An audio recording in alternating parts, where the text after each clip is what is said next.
What up, folks?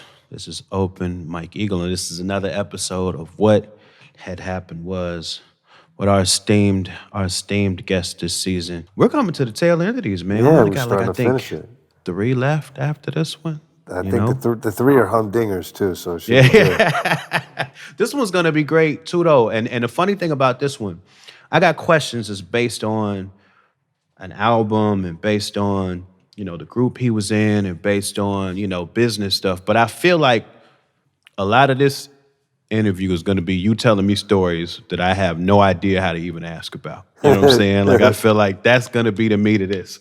So feel free whenever anything pops into your head that you feel like you wanna let people know about, please do. But we're talking about man,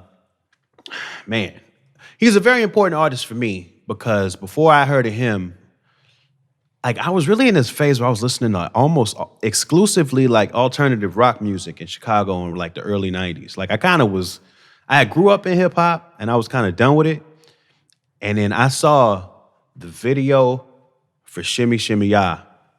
And I wasn't even like hip to the Wu-Tang. Like when I heard Wu-Tang, because I wasn't really messing with rap then, what popped into my head was like, is it gonna be like Voosh Nickens or something like that? You know what I'm saying? Like I had this whole other thing in my head and I saw that and I was like, oh, what is this world with this dude and this like crazy energy? And that kind of sucked me back into rap music like from 94 to this day. It was Well, really what like alternative music were you listening to? it was grunge at the time, so it was coming off of the Seattle stuff. So the Pearl Jam, Nirvana, and the stuff like they came like immediately after that, like Stone Temple Pilots, like REM, all that kind of stuff. Got you. Alternative radio was my jam at 12, 13 years old. Got it. Yeah, I like Nirvana and I guess I like Alice in Chains, but Pearl Jam didn't do it. I don't know. I liked the Pixies and Dinosaur Jr. Yeah. and Sonic Youth and kind of stuff that was a little more edgy than that. Yeah, Breeders was big for me, and I ended up getting into Pixies through Frank Black. So all of that stuff too, all of the college stuff, the alt stuff, like that was my jam. The Pixies was the reason I went to work at Elektra Records. That's interesting. And they also signed They Might Be Giants, which is my favorite band of all time, was signed to Elektra Wild. at that time as well. My friend was their A&R person, Peter. I went to a meeting with my old boss, and he was telling me about bands they signed, and he played me Tracy Chapman, Fast Cars, before it came out, and it blew my mind, and I didn't know she was black. And then he was like, do you know about this band, the Pixies? I was like, yeah, they're like my favorite indie rock band. He was like, yeah, we just signed them. And I was That's like, awesome. I should probably work here. They had the good taste in their makers. Exactly. That's what's up. But another artist that you signed in your amazing run that you were there was Old Dirty Bastard. Yep. Of the Wu-Tang Clan. And speaking of labels, speaking of signing, if you look at the story of the Wu-Tang, it starts with RZA when he was Prince Rakeem. I've got too many ladies. I've got to learn to say no. Oh, we love you, Rakeem. You got something to say? And that was something that happened at Tommy Boy. Were you there at Tommy Boy at that time? No, I wasn't. I was not there. Did you have any experience or familiarity with that whole project when it happened? I knew his old manager, Mel Kwan.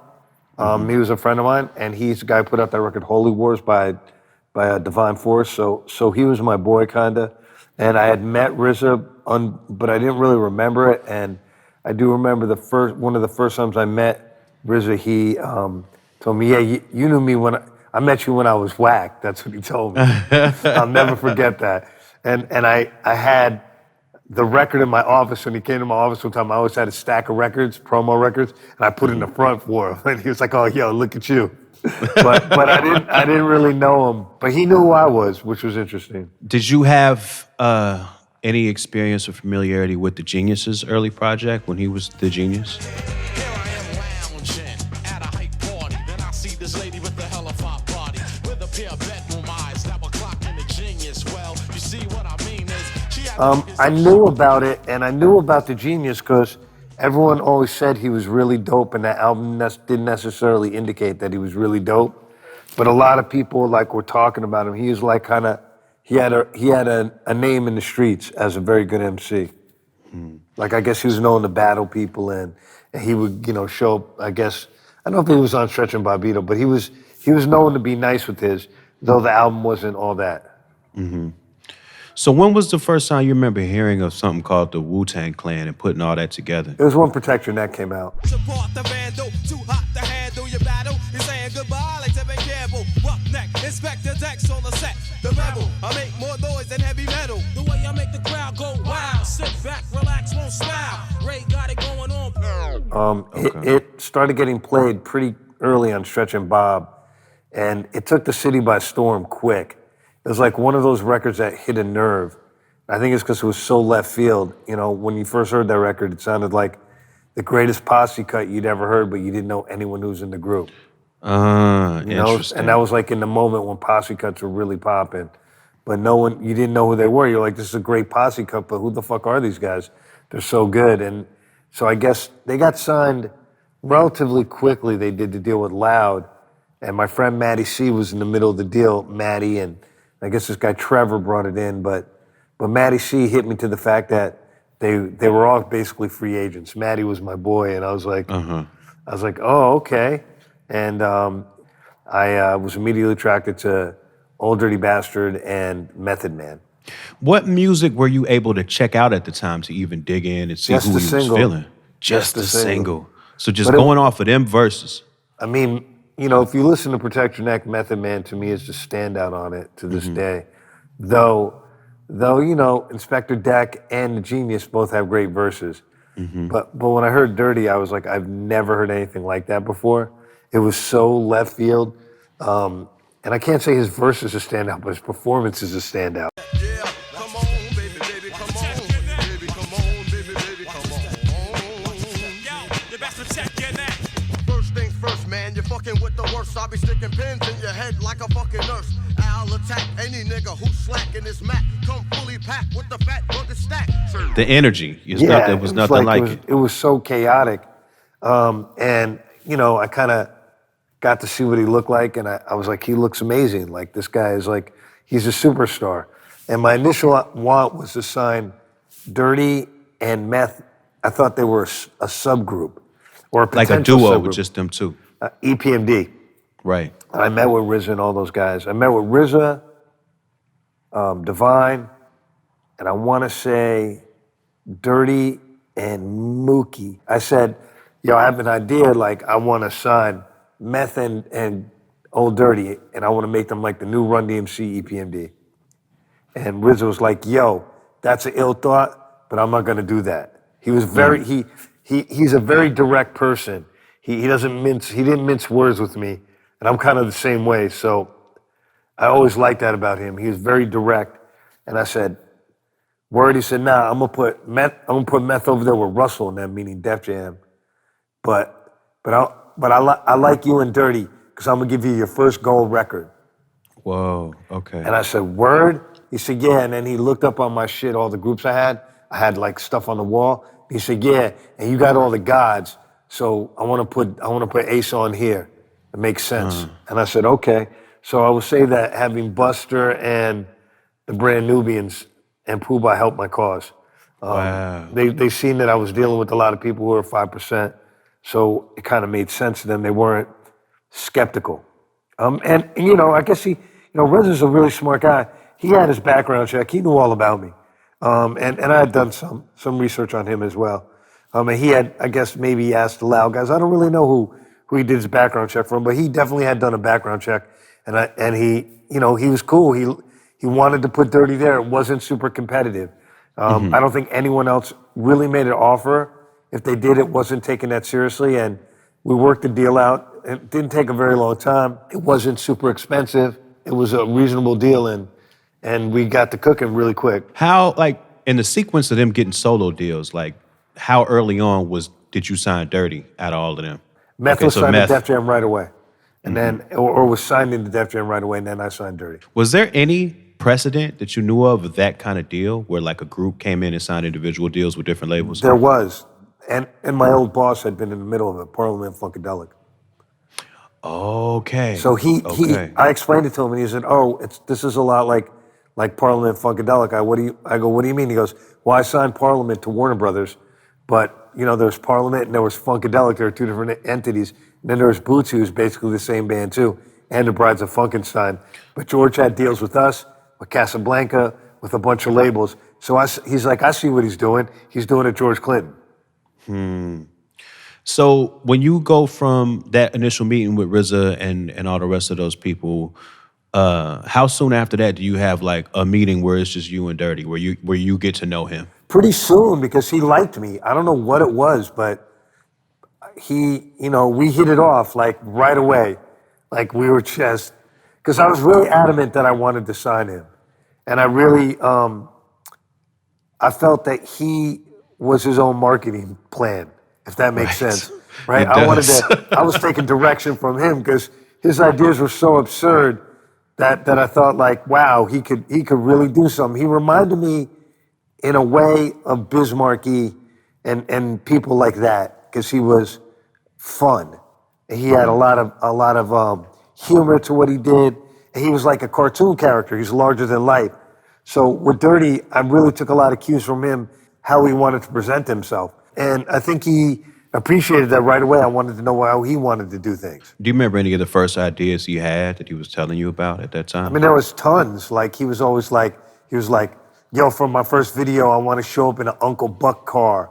And like, he's like, I'm going to be in like the Uncle Buck Cadillac, and I'm going to go in the store and I'm going to buy my own record with food stamps, but I'm going to be on the food stamps. So the food stamps thing, he had this idea way before anything. Man, I think he had all of those ideas for a long time, and he was like, and then I'm going to have like in my car, I'm going to have like 3 chicks from like the 70s, and I'm going to be I'm going to be like Superfly. Like, it was like always some shit. And we didn't get to do as many of those ideas as we should have, partially because it was hard to contain Dirty and just labels being what they were. But look, that album cover is completely his idea. He had the idea long before the album came out, and he literally came to my office with his card, his welfare card, and we went upstairs, and my friend ran the art department and asked her if I could use a color Xerox machine, because back then there were no scanners, and it was expensive to use a color Xerox machine. But she was like, yeah, okay, I'll help you guys. And she mocked it up. And she mocked it up into, maybe a 10 by 12 size for the cover, 12 by 12. And she was like, I'm going to work on this for a minute. I'll come and see you guys in a while. And I think we went to eat some food, and she came down and dropped some stuff off on my desk. And it was the initial mock-up. And it was so good. I was like, this is the idea. And we had it long before the album was done. And she had the idea, because she was a Wu-Tang fan, a white woman named Allie Truch, super cool, one of my favorite people I've ever worked with as an art director. She was like, we could take the W's and we could put them in the welfare insignia. Wow. And that was her idea. When I wanted to bring it up there to do it with Dirty, she was like, right away, I was like, she goes, oh, this is like UB40, because first UB40 record's the English version of the welfare form. Okay. So we had precedent that it could be done. So we kind of determined before we submitted the idea that it wasn't going to be offensive, and we submitted an idea and it wasn't deemed offensive. Did Dirty communicate what it was he was trying to get across with the food stamps, to get across with the welfare card? Yeah, of course.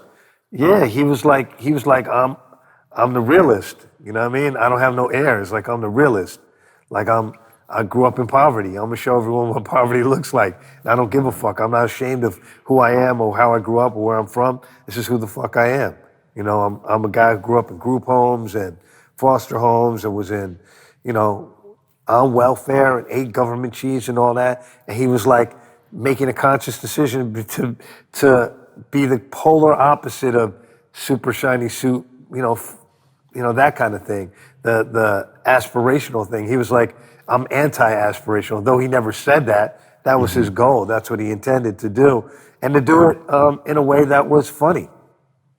And that was Dirty. There was a sense of humor in a lot of shit he did. He was very tongue-in-cheek. He was super self-aware, which doesn't always come across. I don't think people realize how self-aware he was. And look, drugs don't help. Right. They didn't. Right. His behavior could be really extreme, but I never had a bad moment with the dude, which is funny. I laughed at his antics, and I think he appreciated the fact that I thought it was funny. I mean, look, I thought the guy was a genius. I was definitely a huge fan besides being his A&R guy. I loved him as a person. He was a unique dude. He was like that that wino around the way that you love. I can't explain it other than that. He was your man who goes to jail for 3 months and doesn't give a fuck. He just was that guy. He really lived that life. So he has the idea to go get the food stamps in the limo. Like how do y'all? So he had the idea, but look, that came so much later.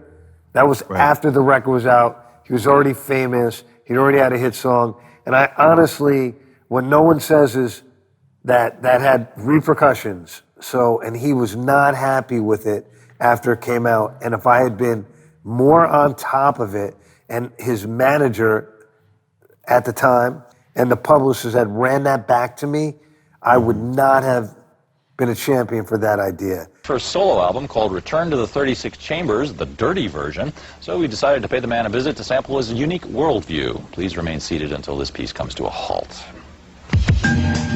Rap, hip-hop, rap. One for the trouble, two for the time.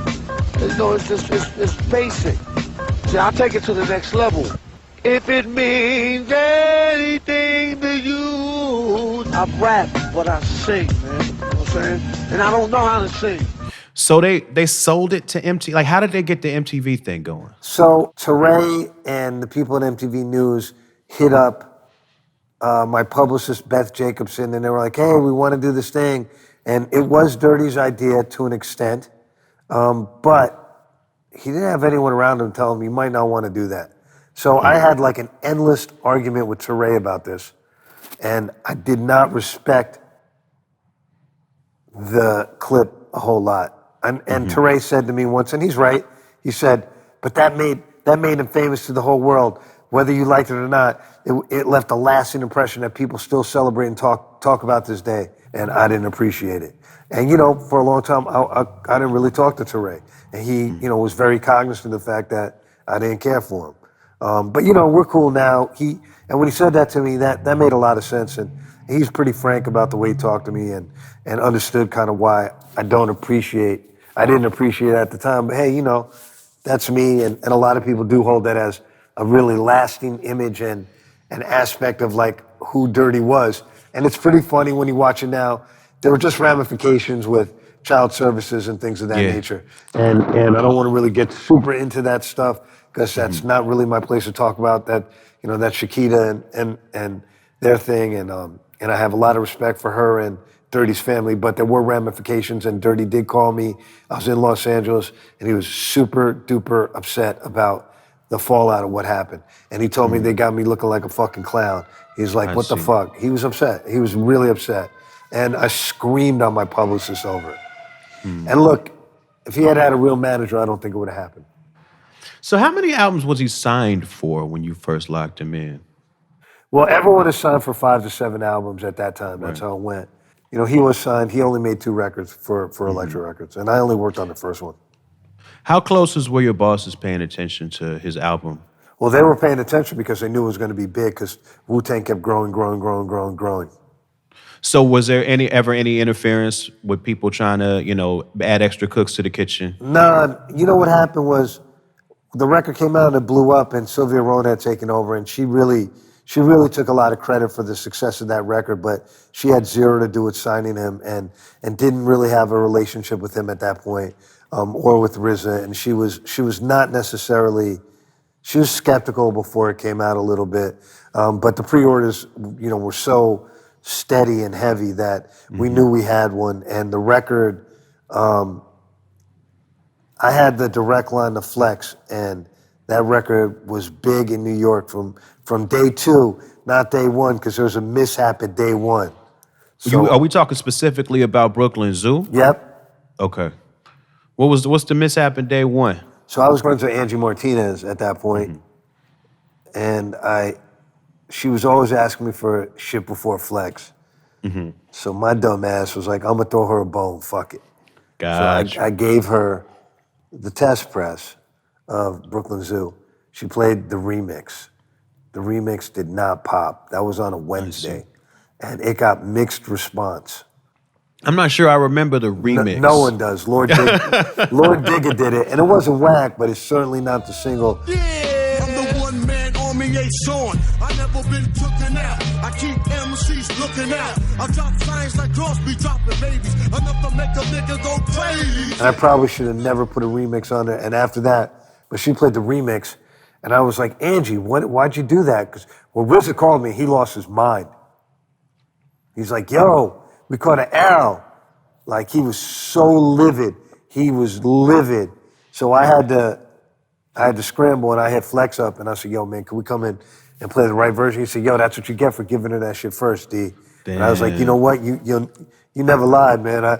You ain't never lied, Flex. You right. And I ain't never gonna do that again.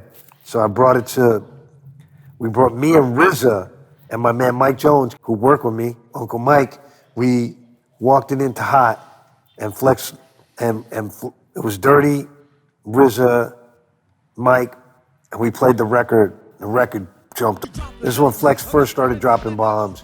He played that shit like 6-8 times in a row. Phones went crazy, and RZA had set the record straight.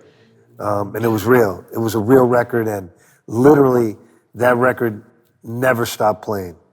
Never. Is the album done at that point where that song comes out? The album's done. The album's mastered. Okay. I mean, it took so long to make the record, considering it took a year to make the record, but I was given, I think, 5 reels and 7 songs, I think, from the album were already done, basically. They were not mixed, but they were tracked. And Dirty was trying to finish the other records, and it was not easy to get him to focus. So I got Shimmy Shimmy, Brooklyn Zoo, Damager, Going Down, and I think Cutting Heads. No, Rawhide and Cutting Heads. Those, I think, were the records already done. Harlem World wasn't done. Dirty Dancing wasn't done. Proteck Ya Neck 2 wasn't done. Brooklyn Zoo wasn't done. Brooklyn Zoo 2, Tiger Crane. I think everything else more or less was done, or a lot of it was done. So the stuff that was done, and I think a lot of that stuff is listed as being recorded at 36 Chamber Studio. It was. It was recorded at 36 Chambers and at INS Studios. He used, or Firehouse Studios. He had recorded a lot of it there too. And I think he recorded a lot of it on, not a lot of it, but some of it on Wu-Tang's budget. But he did a lot of it at 36 Chambers for sure. So what was that process like? I mean, in terms of your involvement, because RZA is, of course, a genius, and he's making these projects on his own. But at that time, really all they have out is what? The Wu-Tang album, and Meth's album isn't even out yet at that point, is it? Nope, Meth's album's not out. So how are you feeling about, this process where they're making most of the record on their own and then bringing it in to finish it? I mean, RZA was so on fire, like I wasn't worried about it at all. And also the way we did the deal was, it was understood RZA was doing the whole record. Like that was never a question. So, it was what it was, and I was happy about that. I don't think anyone could have crafted a sound that was more unique or special for Dirty. And if you listen to that record versus the other Wu records, there's more bass in that record. Because Dirty really loved bass. So it's a little more low end, a little muddier on the bottom. It's not a high-tech record. It's RZA style. But we hit a bump in the road because RZA's so busy being RZA and taking care of all the other Wu-Tangs, and he knows I'm pretty competent. He kind of drops the reels and Dirty off in my lap, and he goes MIA for a considerable amount of time. So then how did you handle that? I mean, I attempted to mix the record, and it wasn't always easy, and I tried to get Dirty to do some additional vocals. Like on Shimmy Shimmy, I tried to get him to do the second verse, and he would never do the fucking second verse. So he wrote a second verse and just never would do it? No. Oh, he never even wrote it. I tried to get him to write a second verse. I see. And one day I came in the studio, and he was like, yo, I gave you the second verse. And I was like, you did? He's like, yeah, listen, and it's the first verse backwards.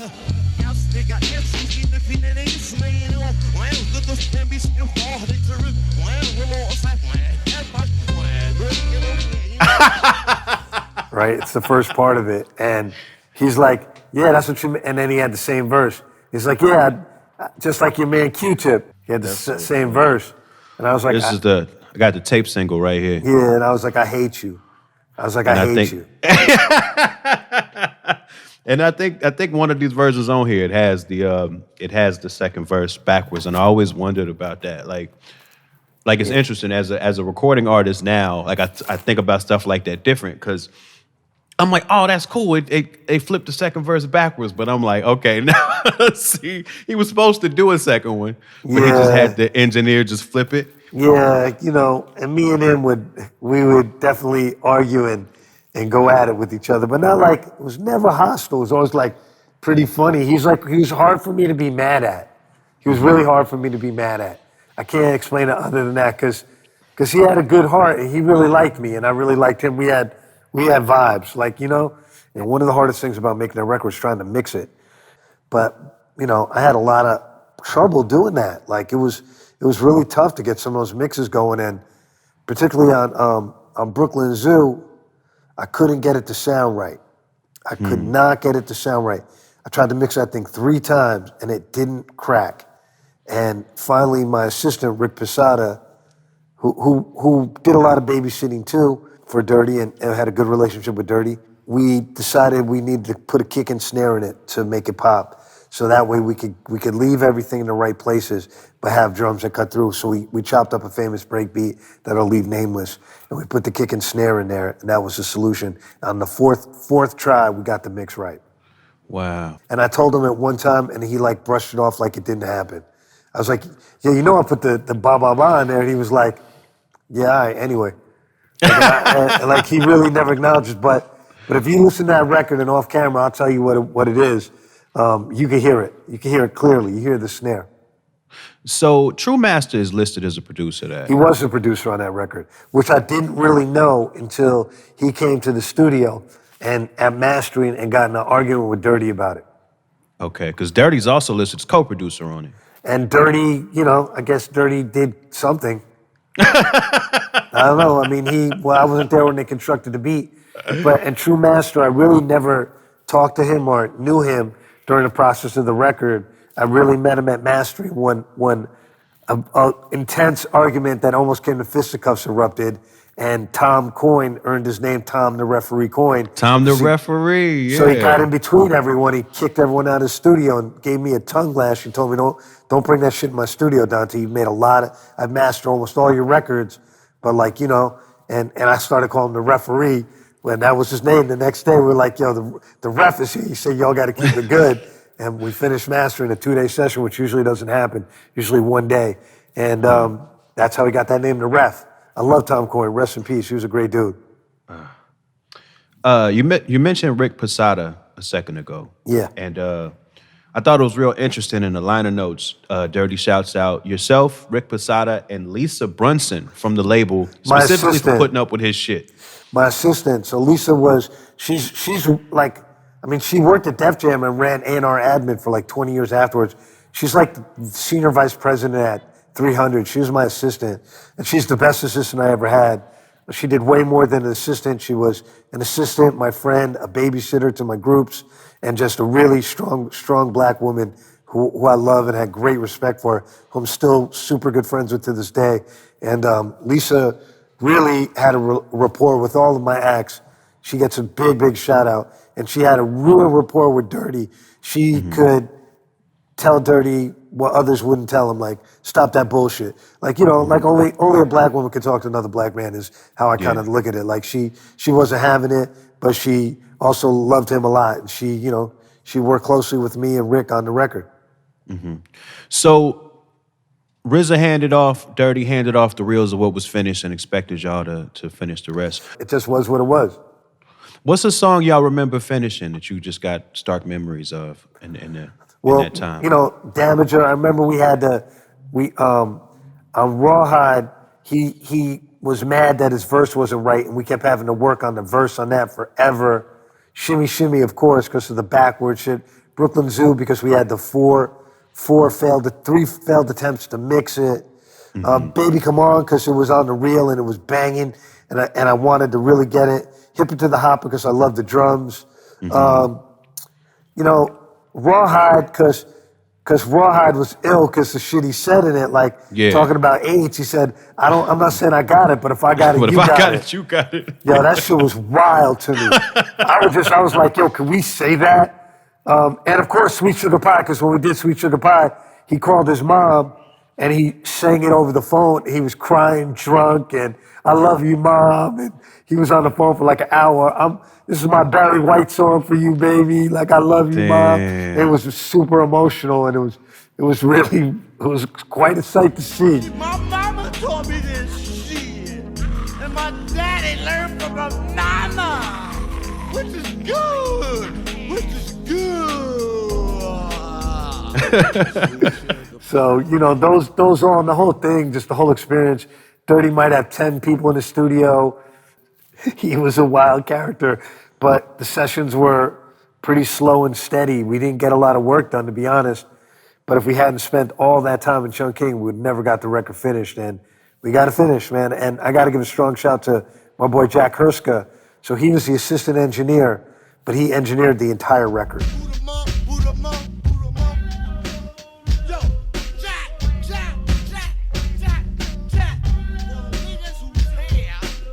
So he engineered all the mixes, not the stuff that was a track, and he was my favorite assistant at Chungking, and he became an engineer, and it's one of the few records he's credited on. But Jack Herska was a scientist on the record. He really, really, really worked hard on that record and got it sounding good. That record sounds good.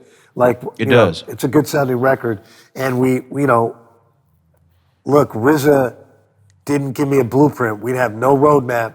We made that shit up as we went along, but we figured it out. Because RZA did things like he's taking a low note on the tone reel. I don't know if you know about 2 inches. They have a bass. They have different tones, like the low tone, mid-range, upper mid, highs, right? So you have your tone reel to align your tape. He would take the alignment sound, the low note, the bass, the 5, whatever is the lowest register note that you align your shit where he played the bass line with that. And that was really wild to me. I never heard anyone do that before. He would take that on his ASR and play the bass note, and also filtering 808s and making those bass lines, making bass lines out of filtered 808 sounds. So it was shit that like I had never imagined doing prior or had any idea how to make sound good. And we just kept at it and we got it sounding pretty good. So you mentioned Damage a second ago, and I think I've read that Damage was an old All In Together It is, it's an old routine. 100%. Yeah, so a lot of those Together, records are. yeah. So is Shimmy Shimmy. And just for people who don't know, All In Together now was RZA, GZA, and Dirty, right? And Dirty was those the three are beatbox. cousins. Okay. And GZA wrote a lot of Dirty's raps.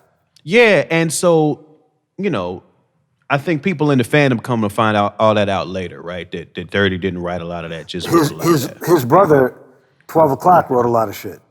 Really? 12 O'Clock wrote a lot of stuff, and 12 O'Clock was a really good rapper who got signed to Def Jam and never came out. I really don't know whatever happened to him. He was the nicest guy in the whole world. Was he in Sons of Man? Was he in Sons of Man? No, 60-Second Assassin, his cousin. Got you, okay. That's his biological, too, though. 12 was his biological. Clearest rhyme, erupt the deduct your fucking mind. Fuck shit up, wanna hurry up. Known for burying duck, do more styles than a muck. Wanting you jump, brain is out for lunch, giving the power punch. Was that ever any? Because I know there was ghostwriting, there was writing in hip hop. People wrote for other people, like Cube wrote for NWA. Like people know all this stuff, right? But like when it came to credits, when it came to legal, like was there ever any weirdness about any of that? No, and I don't have the record in front of me, so I can't tell you if we actually gave GZA publishing credit. I believe we didn't. I don't believe it was ever contested either. Huh. And did that seem? Did you think anything about it? Did that ever seem? Did that seem normal? That seem weird? Nah, because those guys are family. They do, they got their own runnings, and honestly, not my place to get in the middle of a lot of that stuff, and that's family business. And they never had a qualm. Look, GZA never called me up and said I didn't get my publishing. Okay. Like I barely know GZA. Like I've met him, but I don't even really know him.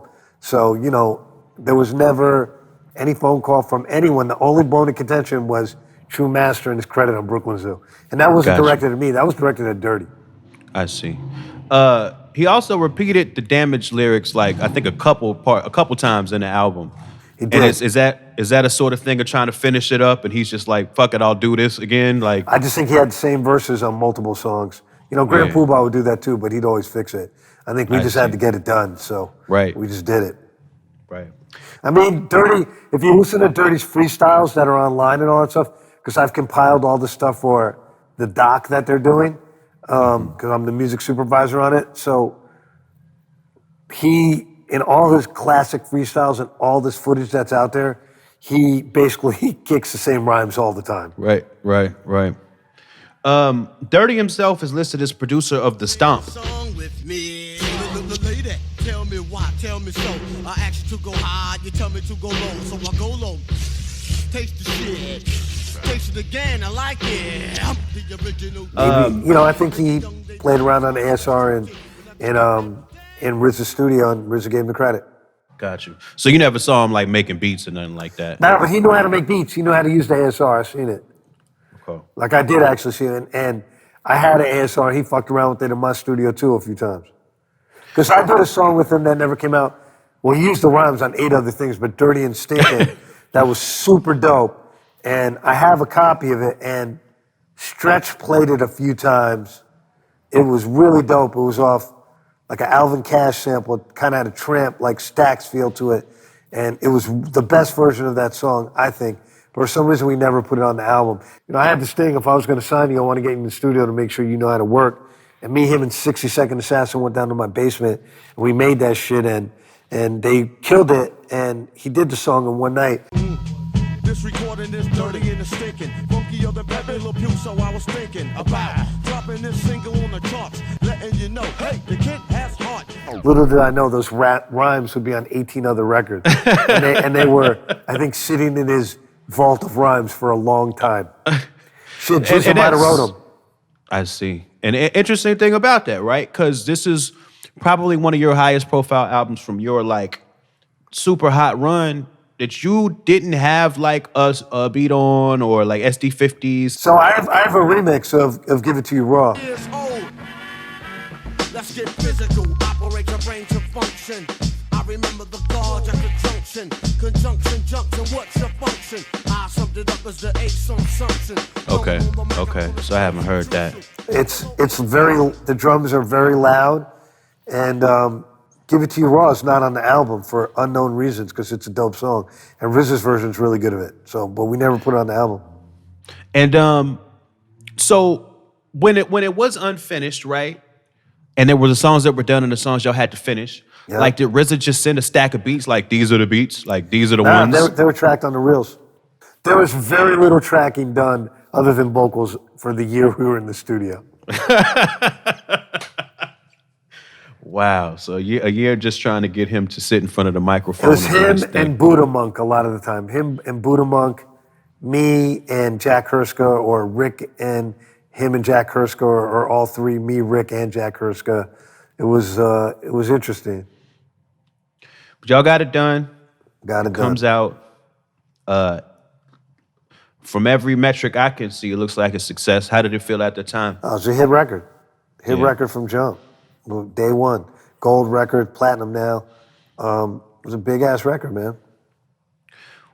What was the label's response at the time? I mean, look, in leading up to making the record, he had gotten shot. Okay. So he got shot on Nostrand Avenue in an attempt to steal his jewels. I think his jewels, he wouldn't give them up. He got shot. He's in the hospital. He almost, like, he was fucked up, but he survived. Another time he ran in someone's house in Queens and then jumped out the window when the dogs were trying to bite him. We never knew if it was because there was a woman involved or what the fuck he was doing. I'm gonna say drugs were probably involved, and he got all fucked up and arrested for that, but they let him go.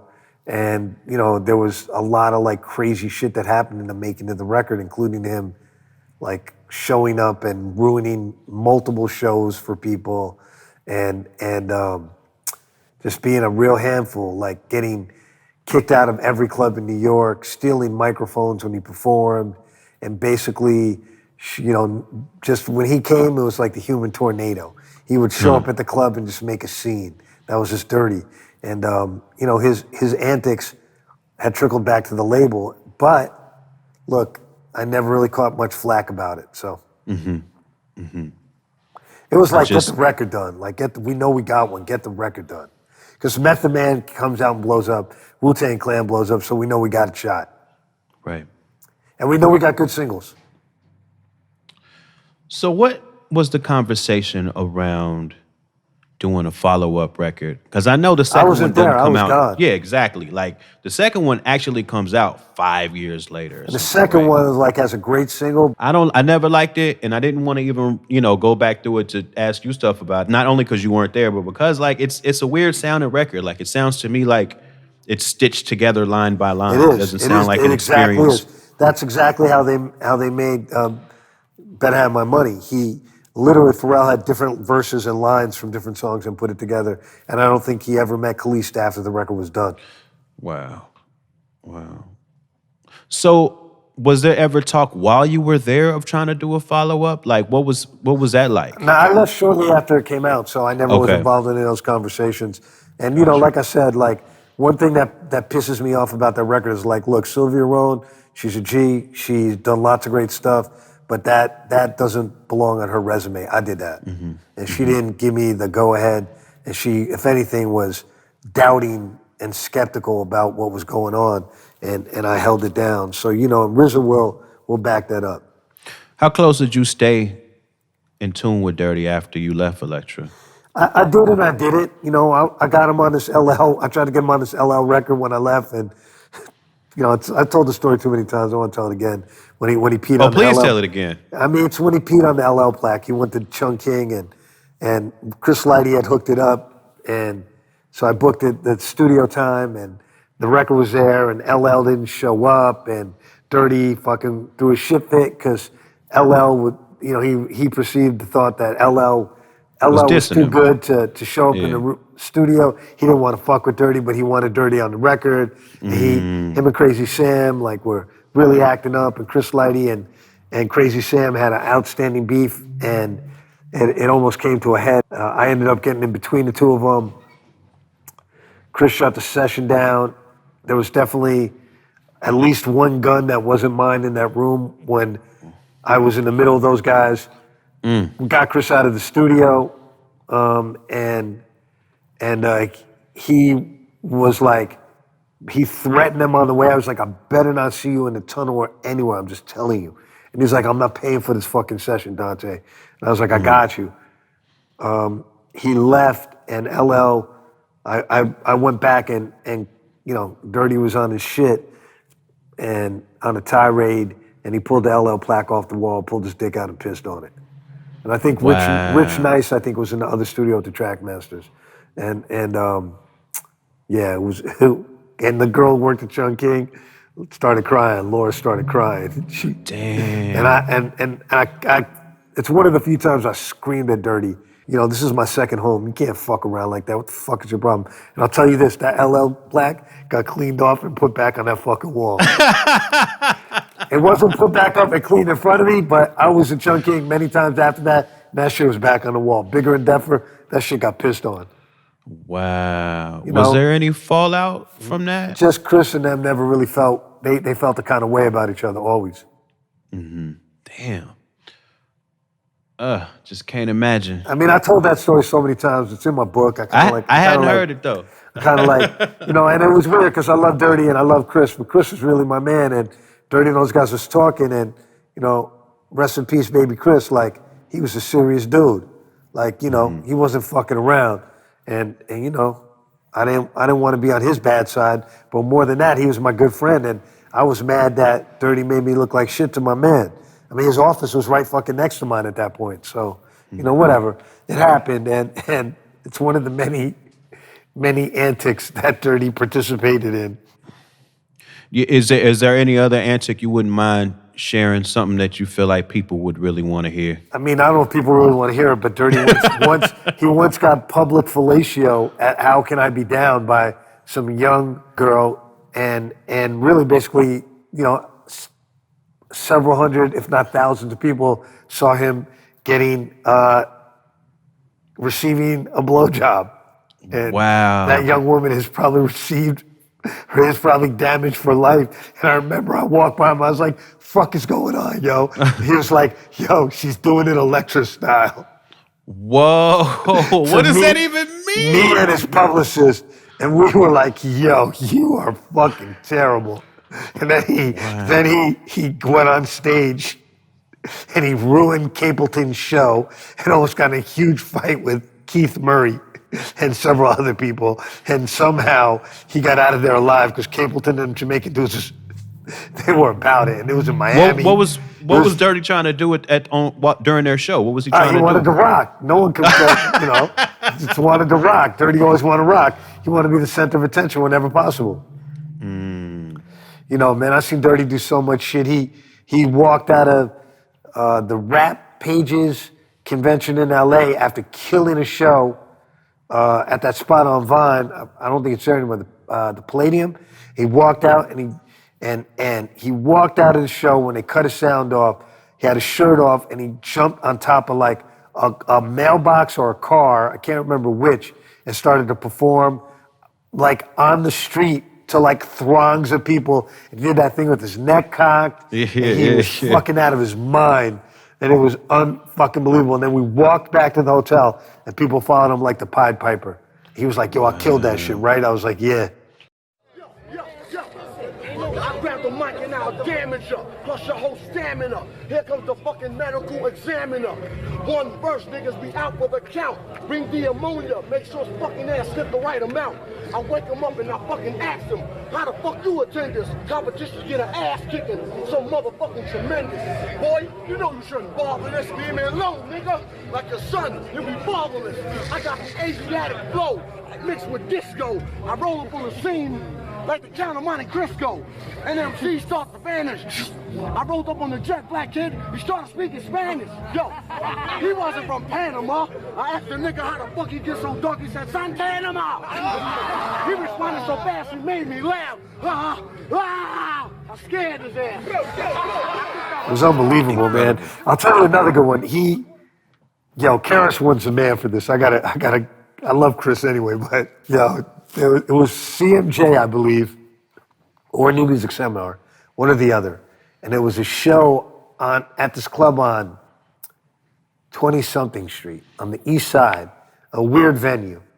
And Dirty, KRS is hosting, and the Fugees are playing. And it's when they only had Nappy Head, was their only poppin' song, the remix. So they were popping before the album. Right. And Dirty's in the house and KRS One's there and I'm with my friends and I'm fucking with KRS One. He's on stage. I'm an old friend of his. And Dirty's there and Chris loves Dirty. He's enamored by him. He just thinks he's the funniest shit ever. And Dirty's like, yo, God, I gotta rock. I wanna rock. Yo, can I rock? And KRS One is known to ambush a show. He likes to stir the pot. He is. He'd done it to me before. So he liked to stir the pot, and he was like, word, you got your music, son? He was like, yeah. He's like, bet. He's like, yo, D, go hit that to the sound man. And it was a cassette. This is the wildest, a cassette. I believe it was a cassette. My memory's a little wrong. I'm pretty sure it was a cassette, not a DAT. I was like, you got a cassette player? He's like, yeah. I'm like, yo, Old Dirty Bastard's gonna rock. He's like, what? And Dirty's like, yo, sound man, it's good. Yo, it's good. And he's like, word? And I'm like, yo, B. He's like, okay, and so Dirty, they cued, so he cues up Dirty's music and Chris is like, yo, I'm gonna let you know what's up. Like the sound, we're talking directly to him. No one really knows what's going on. So KRS One's like, the show's gonna start. KRS One rocks a little bit. He does like a half a song to warm up the crowd. He's not performing though, and he's like, yo, we got a lot of shit going on tonight, blah, blah, blah, blah, blah. The Fugees is gonna rock, this one's gonna rock, but we got a special surprise. We got my man, Old Dirty Bastard. He's gonna rock for y'all. It was before the record came out. People are like, yeah. So he comes out, and over his vocals, he does Brooklyn Zoo and Shimmy Shimmy. And he, in between songs, everyone's like, doesn't know what to do, and KRS One's like, yo, give me that for my man, you fucking crazy. Everyone's like, yeah! Then he does Shimmy Shimmy. They cut it short. The Fugees are on the side of the stage, furious. And KRS-One goes, yo, now you can tell everyone you heard your new favorite song 6 months before it came out. Because that shit's going to be bumping out of every car in New York. And you can't front on my man, right? And they're like, yeah. And they can't get dirty off the stage. Every crowd goes crazy. So the Fugees are pissed. He says, now we're going to bring on the Fugees. And the Fugees, Praz is dumb mad. He has his sunglasses on. He runs out super hyped because he's going to rock the crowd. And he hits the monitor, trips over and falls in the audience. Damn. And like 300 people start laughing. And Dirty was like, yo, you seen that, right? I was like, yeah. He's like, we're out. And we left. That was amazing. I mean, he did shit. He once chumped the Fat Boys, sorry, the fuck Cheeks and them, the Lost Boys at Palladium. He ruined their show. And he basically, another one, he was paid to perform unannounced. The record was out like 2 weeks. It was the biggest record in New York, one of them, and biggest street record in New York. Lost Boys were pretty popping then. And he gave the dat to the sound man, ran on stage in between their songs, screamed at the sound man who played Brooklyn Zoo and Shimmy Shimmy. He stole their show. But what he didn't realize is I'm there with the Brooklyn Zoo, and I know the Lost Boys, and they're going to kill me. They surround me with their crew. Them some thorough dudes. Very thorough. I knew Cheeks. He's not a joke. And the Brooklyn Zoo is there, and it's like me, the Brooklyn Zoo, and the Lost Boys, and they're screaming at me because they know me, and there's definitely multiple firearms that are minutes, seconds from coming out, and Fat Cap jumped in the middle of it and saved my ass. And I literally was scared of the Lost Boys for several years after. I believe that, man. So, you give us these fabulous, fantastic tales of Dirty, and it makes me think of this Wu-Tang show that's currently on Hulu. But specifically, I want to know if you feel like Dirty, like the actor who plays Dirty, his performance feels so dope to me because he feels one. Really genuine. Yeah, he's the best one, I think, to me. And I don't know the rest of the guys like that, so I can't say. Ray is pretty good too, but yeah. He looks like Dirty. His mannerisms are good. I mean, I think he got it. And supposedly they wrote me in on this season. I saw the couple episodes. I haven't shown up yet, but supposedly I show up for a brief second in one of the episodes. So I don't know. Word up. And that guy is good as Dirty. And look, Dirty is, they always said Michael K. Williams was going to play Dirty. That would have been amazing. It never happened. I can't say enough about Dirty. The one thing I always say is, him and Doom, there's a parallel, and the thing is, he's misunderstood, I should say, misinterpreted. So I think a lot of people think of him as a clown and a court jester and this wild guy who did all this crazy shit and was fucked up on drugs and really was dysfunctional. And some of that is true. He was highly dysfunctional, but he was also a genius. And in the midst of all his larger-than-life escapades, the genius, the brilliance of who he was and what he created is often lost. And I think it's a real tragedy. And I feel like, and I said it in the documentary, it's really something often promoted by white journalists, study hip-hop but don't live hip-hop and are not part of the culture necessarily, and I say that not contributors to the culture, who portray him as this without recognizing his genius and his brilliance. And I find it very offensive. It's some hipster nonsense that pisses me off. And I don't like hearing, like when I hear people say that shit about any black artist, I get offended. And I particularly get offended when I hear it about Dirty. Dirty was not something to celebrate as an ignorant figurehead or mascot for dysfunction. He was a genius who made a wonderful first record and created this character, alter ego, this person, this artist who just left a lasting impression on the psyche of hip hop and is still remembered as one of the most important and greatest, figures in hip hop. And his persona is bigger than the music he made, if that's even possible. But the guy made great music, and we can never forget that, or his genius or self-awareness.